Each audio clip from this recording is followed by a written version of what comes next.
Environment के national events अलग हैं, इंटरनेशनल इवेंट्स अलग हैं। इंटरनेशनल इवेंट्स के अंदर तो जितने भी कन्वेक्शंस वगैरह हुए हैं उन सब की बात होगी, और नेशनल इवेंट्स के अंदर हमारे यहाँ जितने भी एक्ट्स वगैरह बने हैं उनकी बात होगी। ठीक है ना। तो इसमें सबसे पहले देखेंगे क्या हम लोग क्या क्या पढ़ने वाले हैं, उसकी जानकारी लेते हैं। सबसे पहले देखो इस कंटेंट में, यहाँ पे मैंने 24 स्लाइड्स ली हैं जिसके अंदर हम लोगों ने ऑलमोस्ट 2020 तक का कवर किया है। 2016 तक की तो तुम्हें इसको किगाली अमेंडमेंट दिख रहा होगा 2016 का, उसके बाद में 2020 तक का भी ऑलमोस्ट मोस्टली जो भी चीज़ें इम्पोर्टेंट लगी वो सब डाली हैं। इसमें सबसे पहला ले रहे हैं बिना टाइम वेस्ट करें, AUCN। AUCN क्या है? International union for conservation of nature. अक्टूबर 1948 को इसका निर्माण हुआ था ग्लांड स्विट्ज़रलैंड के अंदर। इसमें होता क्या है, ये रेड डाटा बुक जिसका नाम आप लोगों ने सुना होगा ना, वो ये ही जारी करता है। कौन जारी करता है? AUCN करता है। क्या करता है? रेड डाटा बुक जारी करता है। रेड डाटा बुक कौन जारी करता है? AUCN करता है। कहाँ का है? ग्लांड स्विट्ज़रलैंड का। अक्टूबर 1948 को इसका निर्माण हुआ था। ठीक है। 1992 तक जब यूनाइटेड नेशन ने ये पाया कि ये जो जीव जंतुओं का लुप्त होना या संकटग्रस्त होना ये एक इंटरनेशनल और एनवायरमेंटल कंसर्न बनता जा रहा है, उसके बाद में AUCN को इन्होंने ऑफिशियल मान्यता दे दी थी। तो यूनाइटेड नेशन के अंदर AUCN भी एक तरह से एक ऑर्गेनाइजेशन की तरह काम करने लगा। अभी AUCN जो है वो सबसे बिगेस्ट और मोस्ट डाइवर्स एनवायरमेंटल नेटवर्क के रूप में काम करता है। ये तो बात थी AUCN की। नेक्स्ट बात करते हैं हम लोग WWF, world wide fund for nature. इसकी स्थापना कब हुई थी? 1961 में इसकी स्थापना हुई थी। ये एक नॉन गवर्नमेंटल ऑर्गेनाइजेशन है, किसी भी सरकार के अधीन काम नहीं करता। हेडक्वार्टर वही ग्लांड में ही है, स्विट्ज़रलैंड के अंदर। इसका काम क्या है? इसका काम है wilderness preservation and the reduction of human impact on the environment, कि भाई जो जंगली जीवन है, जंगली जीवन का सुरक्षा करना। दूसरी बात, जो इंसानों का जो प्रभाव है एनवायरनमेंट पर उसको कम करना। It is the world's largest conservation organisation, सबसे ज़्यादा संरक्षण करने वाली ऑर्गेनाइजेशन है ये। और आपने देखा भी होगा WWF का काफ़ी जन प्रचार भी करते हैं, है ना। काफ़ी एक्ट्रेसेस वगैरह, एक्ट्रेसेस वगैरह अपने ऊपर वो T-शर्ट वगैरह पहन के या मैगजीन्स में फ़ोटोज़ वगैरह दे करके और प्रोटेक्शन के लिए काफ़ी ज़्यादा डिमांड करते हैं लोगों से। तो ये इसका जनरल काम है। इसके बाद में ये ऑब्जेक्टिव्स दे रखे हैं, एक तो conserving the world biological diversity, biological diversity को बचाना, और ensure that use of renewable natural source is sustainable. भाई जो रिन्यूएबल है ना नेचुरल सोर्सेज, उनका सस्टेनेबल यूज़ किया जा सके। दूसरी बात, promoting the reduction of pollution and the wasteful consumption. ये बात थी WWF की। नेक्स्ट बात करते हैं हम लोग रामसर सम्मेलन या रामसर कन्वेक्शन 1971 की। उसके 10 साल बाद की बात है। ये जो WWF है इसकी स्थापना 1961 में हुई थी, और ये उसके 10 साल बाद में 1971 के अंदर रामसर सम्मेलन हुआ था। ये कन्वेक्शन भी संरक्षण के लिए ही है। किसके संरक्षण के लिए? आर्द्र भूमियों के संरक्षण के लिए। आर्द्र भूमियाँ एक बहुत अच्छा पारिस्थितिकी तंत्र होता है जिसके अंदर कई सारी जीव सर्वाइव करते हैं आर्द्र भूमियों में, जिसमें सबसे इम्पोर्टेंट जैसे लाइक मैंग्रोव्स, इसका बेस्ट एग्जाम्पल मिलता है, जहाँ पर विभिन्न प्रकार की प्रजातियाँ उसके अंदर पाई जाती है। तो उन सभी का संरक्षण करने का जो बीड़ा है वो रामसर कन्वेक्शन के अंदर उठाया गया पूरे देश के, पूरी दुनिया के द्वारा। इसके अंदर इसको हम लोग जल पक्षी सम्मेलन के नाम से भी जानते हैं, और वाटरफॉल कन्वेक्शन के नाम से भी जानते हैं हम लोग। दूसरी बात, 1971 में यूनेस्को ने इसको सबसे पहले मान्यता दी थी। मतलब 1971 में यूनेस्को ने ही रामसर सम्मेलन को शुरुआत करी थी। अब ये रामसर सुनने में तो ऐसा लगता है इंडिया का शब्द है, कि इंडिया की कोई जगह होगी, पर एक्चुअली रामसर जो है वो ईरान सिटी का भाग है। ईरान के अंदर रामसर जगह है, उसका नाम उसकी नाम पर रखा हुआ है ना, ईरान के अंदर। तो वहाँ सिटी है रामसर सिटी, उसके अकॉर्डिंग इसका नाम है। तो भारत इस सम्मेलन का हिस्सा था। और दूसरी बात, वर्तमान में भारत के अंदर अभी तक 42 रामसर स्थल बन चुके हैं, है ना, फरवरी 2021 तक, अभी तक, है ना। तो इस तरह से आगे देखो, रामसर कन्वेक्शंस के अंदर इंडिया के अंदर कब बना था? तो 1 फरवरी 1982 को, 1 फरवरी 1982 को इंडिया के अंदर रामसर कन्वेक्शन एंटर किया था। 1 फरवरी 1982 को इंडिया में रामसर कन्वेक्शन एंटर हुआ था, और 2 फरवरी को हम लोग वर्ल्ड वेटलैंड्स डे मनाते हैं। इम्पोर्टेंट है, आपको जब डेज पूछे जाएंगे, वाटर डे है ना, अर्थ डे, सब डेज याद रखने हैं। उसके अंदर वर्ल्ड वेटलैंड्स डे 2 फरवरी को, सबसे पहला डे यही आता है 2 फरवरी का। ओके, तो ये याद होना चाहिए हमें। इसके अंदर देखो, दो हमारे राजस्थान के वेटलैंड है। सबसे पहले तो एक तो सांभर लेक और एक ये केवलादेव पक्षी घना पक्षी विहार। तो ये दोनों ही इसके अंदर शामिल हैं, तो ये दोनों आपको याद रखने हैं। इसके अंदर जो एक बात और याद रखनी है कि जो चिलिका लेक है ना उड़ीसा की, और ये केवलादेव जो पार्क है वो सबसे पहला रामसर साइट थी इंडिया के अंदर। ठीक है, नेक्स्ट देखो, 2 फरवरी 2021 की बात है, अभी की जस्ट बात कर रहे हैं कि जो हमारी इंडिया है, इंडिया के अंदर जो फर्स्ट सेंटर बना है wetland conservation and management centre, वो चेन्नई के अंदर सेटअप किया गया है। ओके, इंडिया के अंदर भाई दिसंबर 2020 को तसोकर वेटलैंड जो है उसको भी शामिल किया गया। ये हाई एल्टीट्यूड पर है। ये दो लेक्स को आपस में जोड़ता है, एक तो स्टार्सबुक तसो और एक तसोकर लद्दाख के अंदर। अब बात करते हैं हम लोग नवंबर 2020 की। नवंबर 2020 के अंदर 3 वेटलैंड्स जोड़े गए, जिसके अंदर एक महाराष्ट्र में, एक आगरा में और एक था उत्तराखंड के अंदर। ठीक है, जुलाई 2020 के अंदर बिहार के अंदर एक और हमारा वेटलैंड जोड़ा गया जो कंवर लेक के अंदर है। इसको हम लोग कबल ताल भी कहते हैं। फिर फरवरी 2020 के अंदर कोलकाता के अंदर एक ये सुंदरवन रिजर्व फॉरेस्ट है, उसको भी वेटलैंड्स के अंदर, सुंदरवन वेटलैंड के अंदर जोड़ा गया। इस तरह से काफ़ी सारी चीज़ें हैं जो बहुत ज़्यादा अभी की हैं, तो वो एग्ज़ाम में आने लायक नहीं है, इसीलिए मैं आगे बढ़ रहा हूँ। बाकी आप इसका स्क्रीनशॉट लेकर के और याद कर सकते हैं। नेक्स्ट देखिए, United nation conference on human environment 1972। तो ये ह्यूमन एनवायरनमेंट की जो सम्मेलन हुआ था, ये स्टॉकहोम स्वीडन के अंदर हुआ था। कब हुआ था? 5 से लेके 14 जून को 1972 में। तो 5 जून से इसकी शुरुआत थी, इसीलिए वर्ल्ड एनवायरनमेंट डे मनाया जाता है। अब वापस पूछ रहा हूँ, वर्ल्ड वेटलैंड डे कब मनाया जाता है? 2 फरवरी को, है ना। और 5 जून को क्या मनाया जाता है? World environment day. इसके अंदर क्या एम रखा गया? तो पर्यावरण का अंतर्राष्ट्रीय संरक्षण करना, है ना, international protection of the environment, इसका एम है। यूएनईपी इसी के द्वारा बना हुआ है। यूएनईपी की फुल फॉर्म क्या हो जाएगी? United Nation environmental programme. अब इसको डेवलप करने के अंदर डेवलपिंग कंट्रीज़ का मेन रोल है। डेवलपिंग कंट्रीज़ वैसे जनरली यूएन के जो जितने भी कन्वेक्शन है उसको इतना सपोर्ट नहीं करती थी, पर इसका इसलिए ज़्यादा किया गया क्योंकि इसका जो मुख्यालय बनाया गया वो केन्या, नैरोबी केन्या के अंदर बनाया गया। तो इसी वजह से इसको, इसका हेडक्वार्टर वहाँ है, इसीलिए इसको ज़्यादा सपोर्ट किया गया कि भाई यूएन जो है वो अपने इन हेडक्वार्टर्स को हमारे डेवलपिंग कंट्रीज़ में ही बना रहा है। तो वो एक सॉफ्ट कॉर्नर की फॉर्म में उसको काम में लिया गया। यूएन ने इसको 16 जून 1972 को अडॉप्ट किया। इसके अंदर 26 प्रिंसिपल्स दिए गए थे, ठीक है, एनवायरमेंट प्रोटेक्शन के। और दूसरी बात, इसको इंदिरा गांधी भी ने भी अटेंड किया था, और ये हर 10 साल में वापस होता है दोस्तों। इसी की रिसर्च की वजह से, इसी के अंदर जो काम किए गए उसकी वजह से हमको ग्लोबल वार्मिंग को समझने में मदद मिली।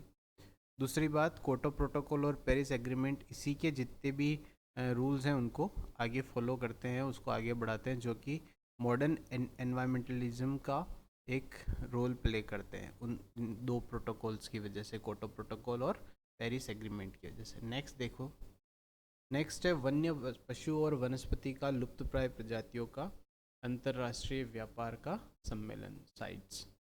ये देखो क्या है भाई, convention for international trades on the endangered species. Endangered species पहले भी आया था, याद है? कहाँ आया था एंडेंजर्ड स्पीसीज? यहाँ आया था, देखो IUCN के अंदर endangered species red data book जिसके अंदर आया था ना, वहाँ पे। अब वापस वहाँ आ जाओ। ये एक ऐसा प्रोग्राम है या कन्वेक्शन बोल लीजिए, जिसके जो कानूनी रूप से आपको मानना पड़ेगा। इसमें होता क्या है कि जो जीव जंतु हैं, उनकी जो लुप्तप्राय प्रजातियाँ हैं, उनको मारना या उनकी ट्रेड करना, मतलब बेचना, एक देश से दूसरे देश में बेचना, उस पर रोक है दोस्तों। और ये रोक ज़रूरी भी है। ये वॉशिंगटन सम्मेलन के नाम से जाना जाता है क्योंकि ये हुआ भी वहीं पे था।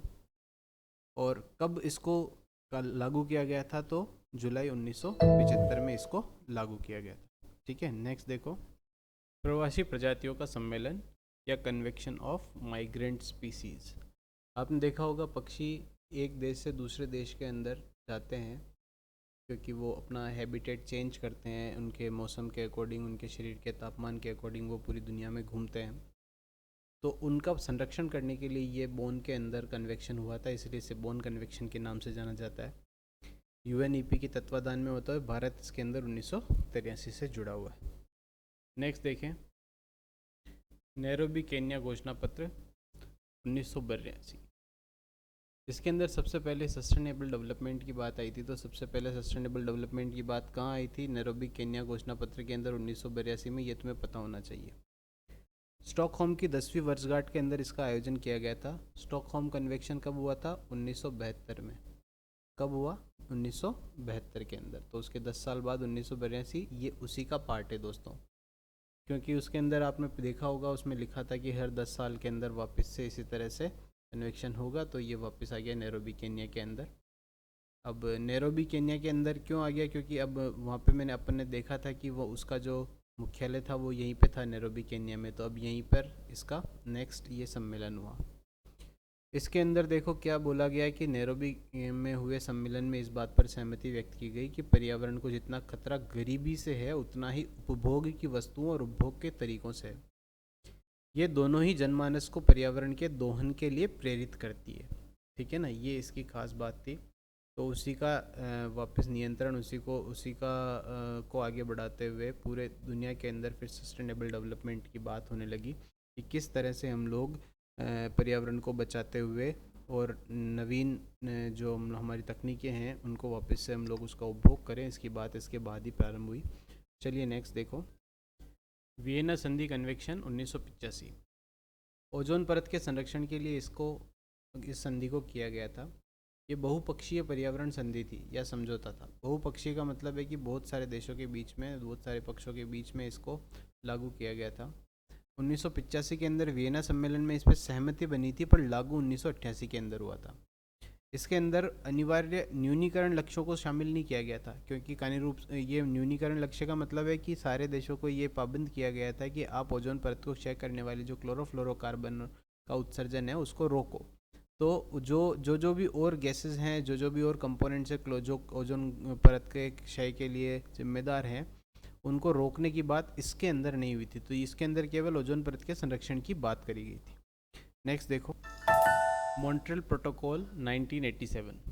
जो भी हम लोगों ने 85 के अंदर देखा था वियना संधि कन्वेक्शन, उसी का ये आगे वाला रूप है मॉन्ट्रियल प्रोटोकॉल, जिसमें उसके अंदर हम लोगों ने अभी देखा था कि हम लोगों ने ओजोन परत को क्षय करने वाली गैसेस को रोकने की बात नहीं की थी, उसको 1987 के अंदर की गई। 1987 के अंदर इस मॉन्ट्रियल प्रोटोकॉल के अंदर ये बोला गया है कि जो क्लोरोफ्लोरोकार्बन है उसको रोकना पड़ेगा, और उसके लिए सभी के बीच में एक अंतर्राष्ट्रीय समझौता हुआ जिसके अंदर इसके निर्माण को रोकने के लिए बोला गया। दूसरी बात, ये जो कन्वेक्शन था, इस कन्वेक्शन के अंदर ग्रीन हाउस गैसेज यानी कि हाइड्रोफ्लोरोकार्बन्स नहीं आते, है ना। केवल इसके अंदर क्लोरोफ्लोरोकार्बन की ही बात की गई थी। इसीलिए क्योंकि ये मेनली एक बहुत अच्छा स्टेप था ओजोन लेयर के कंजर्वेशन के लिए, इसीलिए ozone layer conservation, international ozone layer conservation day 16 सितंबर को मनाया जाता है। अभी तक 3 डेज आ चुके हैं, जिसके अंदर सबसे पहले वेटलैंड्स डे 2 फरवरी, उसके बाद में बात करी हम लोगों ने 5 जून को एनवायरनमेंट डे, और उसके बाद में आया है हमारे पास में ओजोन लेयर कंजर्वेशन डे 16 सितंबर को आता है। ठीक है, नेक्स्ट देखो, ब्रंटलैंड रिपोर्ट 1987। 1982 के अंदर जो नैरोबी केन्या के अंदर हम लोगों ने सतत विकास की बात करी थी, उसी को आगे बढ़ाते हुए ये रिपोर्ट पेश की गई थी 1987 में। 1983 के अंदर ये world commission on environment and development, इसकी स्थापना हुई थी। इन्होंने एक रिपोर्ट तैयार करी थी जो 1987 के अंदर आई, जिसके उस रिपोर्ट का जो टाइटल था वो था आवर कॉमन फ्यूचर। ये ब्रंटलैंड रिपोर्ट कहलाती है, जो कि इस कमीशन की जो चेयरवुमन थी ग्रो हेर्लम ब्रंटलैंड, उनके नाम पर या उनके रेस्पेक्ट में ये प्रकाशित की गई। इसके अंदर बताया गया कि जो इसमें जितनी भी डेवलपमेंट की गाइडलाइंस है, जो प्रिंसिपल्स है, जो आज हम लोग जिनको जानते हैं, वो इसके अंदर सस्टेनेबल डेवलपमेंट के लिए दी गई थी। नेक्स्ट देखो, पृथ्वी शिखर सम्मेलन या संयुक्त राष्ट्र पर्यावरण व विकास सम्मेलन यूएनसीडी या रियो घोषणा पत्र 1992। ये पर्यावरण संरक्षण और विकास के लिए काम इसने मतलब मेनली इसको मुद्दा रखा, और ये वो ही स्टॉकहोम सम्मेलन का ही सेकंड प्रारूप था। वो एक तो वो इम्पोर्टेंट है कि ये इम्पोर्टेंट है ना। इसके अंदर 27 सिद्धांत दिए थे, उसमें 26 सिद्धांत दिए थे। इसके अंदर जितने भी देश जुड़े थे उनसे 3 कानूनी रूप से अनिवार्य समझौतों पर हस्ताक्षर करने के लिए कहा गया। एक तो CBD, एक UNFCCC और एक UNCCD। CBD क्या है? Convention for biological diversity. इसके संरक्षण के लिए, इनको बायोलॉजिकल डाइवर्सिटी के संरक्षण के लिए सबको हस्ताक्षर करने थे।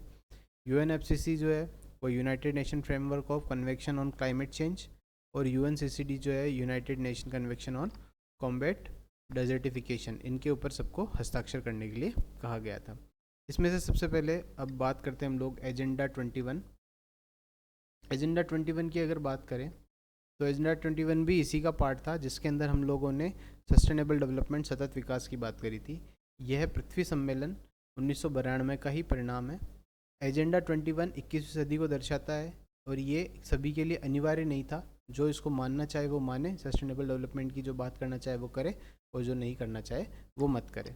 नेक्स्ट देखो, इसी UNFCCC 1992 ग्लोबल वार्मिंग से निपटने के लिए और ग्रीन हाउस गैसों के उत्सर्जन को में कमी करने के लिए इसका उद्देश्य था।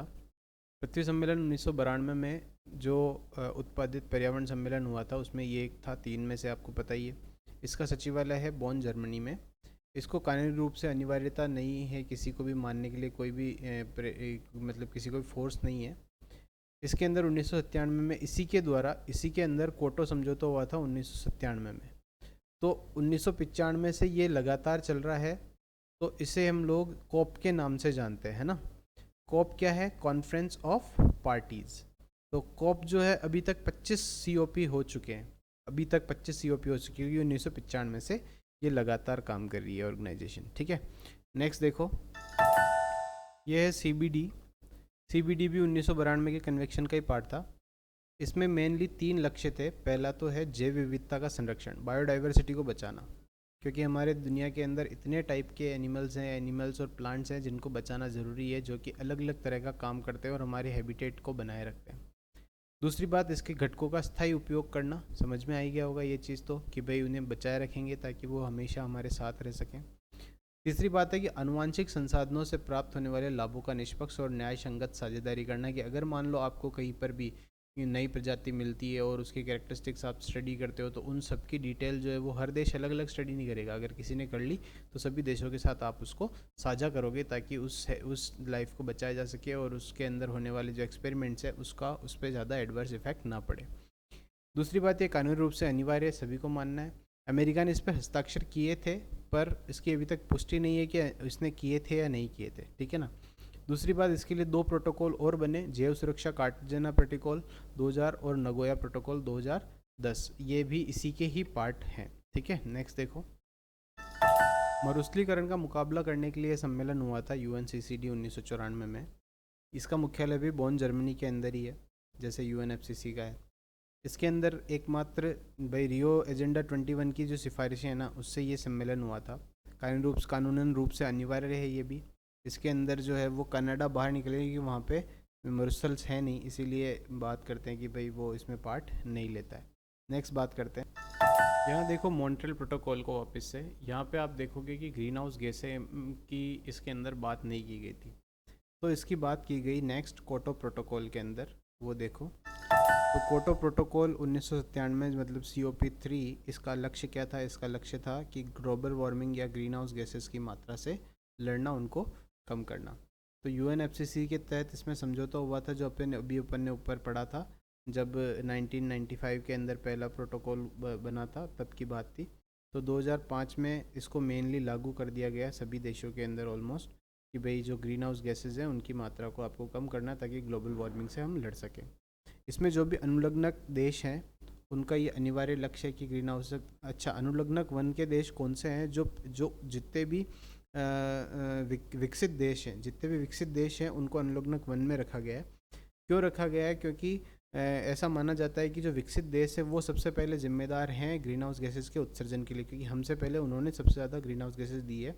इसीलिए उनको बोला गया है कि आपको सबसे पहले अपने ग्रीन हाउस गैसेस के अमाउंट को रोकना होगा, ताकि ओजोन लेयर के क्षय को बचाया जा सके। दूसरी बात, ग्रीन हाउस और ग्लोबल वार्मिंग से लड़ा जा सके। ठीक है ना, ओजोन गैस नहीं, गलत बोल गया मैं, ग्रीन हाउस गैसेस को बचाया जा सके। ठीक है, इसके अंदर क्या क्या प्रक्रिया है इसके प्रोटोकॉल के अंदर? तो सबसे पहले तो ये CDM स्वच्छ विकास तंत्र होना चाहिए, उत्सर्जन व्यापार और संयुक्त क्रियान्वयन, ये इसका मेन इसकी प्रक्रिया है। उसके अंदर देखो जो प्रोटोकॉल है उसमें GHG पर लागू होता है ओनली। अब GHG कौन है? ग्रीन हाउस गैसेस कौन है?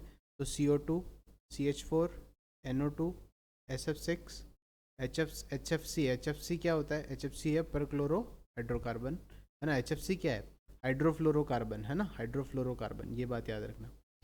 तो ये सारी जो गैसेस हैं इनको हमको क्या करना है? इनको कम करना है। ये प्रोटोकॉल के अंदर ये है, इनके निम्नीकरण की बात हो रही है। ठीक है, अगली बात देखो, तो ये आपको अनुलग्नक देश याद रखने, अनुलग्नक 1 में कौन है और अनुलग्नक 2 के अंदर कौन है।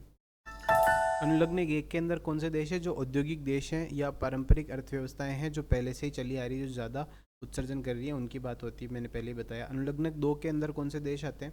वे विकसित देश आते हैं जो विकासशील देशों की लागतों का भुगतान करते हैं, मतलब विकासशील देशों के लिए काम करते हैं या उनको हेल्प करते हैं। ठीक है ना, उनके व्यवसाय को बढ़ाने में हेल्प करते हैं, वो लोग आते हैं। और उसके बाद आते हैं गैर अनुलग्नक देश, जैसे विकासशील देश जो कि अभी डेवलप हो रहे हैं। तो जो भारत है वो गैर अनुलग्नक देश के अंदर आता है। इसमें 2 अवधियां रखी गई थी, प्रतिबद्धता अवधि, जिसके अंदर आपको इन गैसेस का उत्सर्जन कम करना था। एक तो 2008 से 2012 और एक 2013 से 2020 के अंदर। इसके अंदर जो 2012 के अंदर जब ये पहली प्रतिबद्धता समाप्त हुई थी, उस टाइम पे दोहा प्रोटोकॉल हुआ था। दोहा प्रोटोकॉल संशोधन से दूसरी प्रतिबद्धता लागू की गई थी। नेक्स्ट देखो, नेक्स्ट है रोटरडैम कन्वेंशन 1998। ये UN से संबंधित है। इसके अंदर क्या होता है कि जो खतरनाक रसायनक और कीटनाशक हैं जब एक देश से दूसरे देश को दिए जाते हैं तो उनको पहले से ही सूचित किया जाए कि इन जो खतरनाक रसायन हैं इनके क्या क्या खतरे हैं और ये किस तरह से इनको ट्रीट करना चाहिए। तो इनको बताने के बाद ही उनके बीच में व्यापार संभव होता है रोटरडैम कन्वेंशन के अकॉर्डिंग। ठीक है, नेक्स्ट देखो, नेक्स्ट है कार्टेजेना प्रोटोकॉल 2000। जैव सुरक्षा की बात हो रही है। जैव सुरक्षा के अंदर क्या हमको ध्यान में रखना है? इसके अंदर हमको ध्यान में रखना है कि जैसे मान लो कोई नई प्रजाति अगर पैदा होती है तो नई प्रजाति जो पैदा होगी वो पुरानी प्रजाति को मार देगी। तो उनके संभावित जोखिमों को हमें देखते हुए जैव सुरक्षा की रक्षा करनी है, ये इसके अंदर बात हुई थी। जैसे अभी कोरोना पैदा हुआ था, तो कोरोना एक नई तरह की प्रजाति थी जीव की, तो जो हमारे लिए नुकसानदायक थी। तो इसीलिए इस तरह के जो नए प्रजाति के जीव हैं जो आनुवांशिकी रूप से रूपांतरित हुए हैं, उनके द्वारा जो संभावित जोखिमों से जैव विविधता की रक्षा करना, ये कार्टाजेना प्रोटोकॉल 2000 के अंदर देखा गया था। नेक्स्ट देखो, स्टॉकहोम कन्वेंशन 2001। देखो, स्टॉकहोम कन्वेंशन 2001 के अंदर क्या हुआ? इसके अंदर जितने भी दीर्घस्थायी या लंबे समय तक जो चलने वाले जैविक प्रदूषक है ना, उनके उत्पादन और उपयोग को खत्म करने का के लिए सबको प्रतिबद्ध किया गया। यह संयुक्त राष्ट्र की संधि थी, पर इसके अंदर अमेरिका इसका समर्थन नहीं किया, क्योंकि सबसे ज़्यादा उत्पादन वो ही करता है जैविक प्रदूषकों का। ठीक है, तो इसके अंदर जो IFCS है और IPCS है, उन्होंने एक सूची तैयार करी है जिसके अंदर अंतर्राष्ट्रीय जितने भी रसायन हैं उनकी क्या खतरे हैं उनको बताया गया है, उन प्रदूषकों के खतरों को बताया गया है, जो लंबे समय तक जीते हैं उनको प्रदूषकों खतरों को बताया गया है। इसको हम लोग डर्टी डोजेन के नाम से जानते हैं। नेक्स्ट देखो, REDD और RDD+ 2005 में। REDD क्या है? नाम देखो, reducing emission from deforestation and forest degradation. भाई, अगर हम लोग विकासशील देशों में वनों की कटाई और वन की कमी से ऑक्सीजन उत्सर्जन में जो कमी हो रही है उसकी बात करें तो इसी कन्वेंशन का नाम सामने आता है। 2005 में UNFCCC के तहत इसमें समझौता हुआ था, जिसमें UN REDD को 2008 में शुरू किया गया था। 5 में समझौता हुआ, 2008 में शुरू किया गया था। भारत में इसमें भाग नहीं लिया था, क्योंकि भारत के अंदर वनों की कटाई जो है वो उस तरह की नहीं होती है जिस तरह की दूसरे देशों के अंदर होती है। दूसरी बात, REDD+ बाली कार्य योजना 2007 में शुरू की गई, जो कि COP 13 में परिभाषित की गई थी। और REDD+ का विस्तार दीर्घकालीन वन प्रबंधन और वनों का संरक्षण करने से संबंधित है। और इसको कार्बन सिंक का संवर्धन भी कहा जा सकता है। इसमें कार्बन सिंक का संवर्धन इसलिए किया जा सकता है क्योंकि जितने भी वन है वो कार्बन डाइऑक्साइड गैस को एब्जॉर्ब करते हैं। तो कार्बन जो है वो मेनली कार्बन डाइऑक्साइड गैस के रूप में वनों के अंदर, या यूँ कहें कि पौधों के अंदर रहती है, इसीलिए हम लोग इसकी बात करते हैं। नेक्स्ट देखें, 1992 में जब CBD हुआ था, कन्वेक्शन ऑन बायोडाइवर्सिटी, पहले आपको पता है ना। उसके बाद में एक कार्टेजोना प्रोटोकॉल आया था 2000 के अंदर, उसके अंदर भी जैव विविधता की बात करी थी, और वहाँ मैंने समझाया था कि किस तरह से जो जैव अनुवांशिकी है उसको साझा करेंगे देश आपस में, है ना। तो सेम उसी की बात की गई थी नगोया प्रोटोकॉल 2010 के अंदर। ये CBD का पूरक समझौता कहा जाता है, नगोया प्रोटोकॉल, ये नाम याद रखना आपको, ठीक है। बस 2-3 और बचे हैं। नेक्स्ट देखो, Rio+20। ये रियो समिट जो 1992 में हुआ था, उसकी 20वीं वर्षगांठ के रूप में इसको मनाया जाता है। इसमें भी वापस वो सस्टेनेबल डेवलपमेंट के लिए ये कन्वेक्शन है। इसके अंदर ये 2020 तक लागू रहेगा, और अनिवार्य रूप से इसको मानना ज़रूरी नहीं है, ये तो स्टार्टिंग से चला आ रहा है। सस्टेनेबल डेवलपमेंट कोई देश मानता है, कोई देश नहीं मानता है, अपनी अपनी चॉइस है, ठीक है। नेक्स्ट देखो, नेक्स्ट है पेरिस समझौता, COP 21 2015। ये एक जलवायु परिवर्तन का समझौता है। इस समझौते के अंदर ये बोला गया है कि अपने को ये जो अपना शताब्दी है ना, इसके अंदर अपना जो तापमान है उसको 2 डिग्री तक कम करके दिखाना है, और जो तापमान वृद्धि है उसको 5 डिग्री सेंटीग्रेड तक सीमित कर देना है, कि 5 डिग्री सेंटीग्रेड से ज़्यादा अर्थ का तापमान ना बढ़े। इसके लिए क्या उपाय करने हैं, तो इसके लिए ये बात करी गई है कि 2030 तक जितने भी देश हैं वो 2005 के स्तर से 33 से 35% तक GHG का उत्सर्जन कम कर दें। दूसरी बात, 2030 तक 40% जो एनर्जी के सोर्सेज हैं, जो अब हम लोग गैर जीवाश्म ईंधन स्रोतों का उपयोग कर रहे हैं, उनका उपयोग करना चालू कर दें।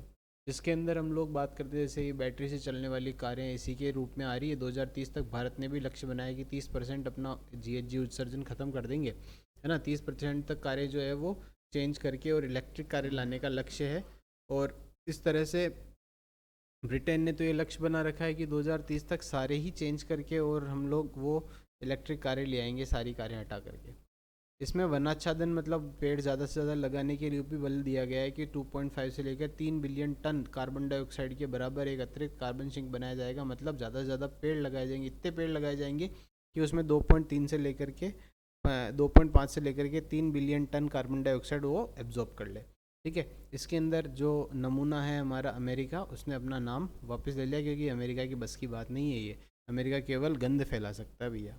किगाली संशोधन 2016, इसके अंदर क्या बताया गया, इसके अंदर वही मॉन्ट्रियल प्रोटोकॉल जो हुआ था 1987 के अंदर, उसके अंदर संशोधन करके और ये बोला गया है कि 2045 तक जितने भी सदस्य देश हैं वो अपने 80 से 85% तक हाइड्रो फ्लोरोकार्बन का उत्सर्जन क्या कर दें, कम कर दें। मतलब वही क्लोरोफ्लोरोकार्बन का उत्सर्जन कम कर दें।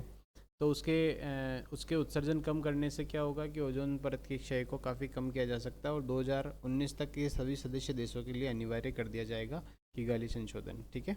नेक्स्ट देखो, नेक्स्ट ऐसे ही GEF ग्लोबल एनवायरनमेंट फैसिलिटी, ये फंड प्रोवाइड करता है, फाइनेंशियल मैकेनिज्म का काम करता है।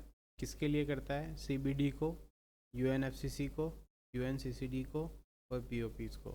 उसके अलावा ये मेन ये मीनामाता कन्वेक्शन जो है, मरकरी से जो रोग होता है मीनामाता रोग, उसके कन्वेक्शन के लिए भी, या उससे जुड़ी हुई जितनी भी फैसिलिटीज़ हैं उनके लिए भी ये फाइनेंस मैकेनिज़्म का काम करती है, ठीक है दोस्तों। तो ये था आपका इंटरनेशनल इवेंट्स, और अब देखेंगे नेक्स्ट वीडियो के अंदर हम लोग कि भाई नेशनल इवेंट्स क्या क्या हुए हैं, ठीक है। बहुत बहुत धन्यवाद, सब्सक्राइब कर देना यार।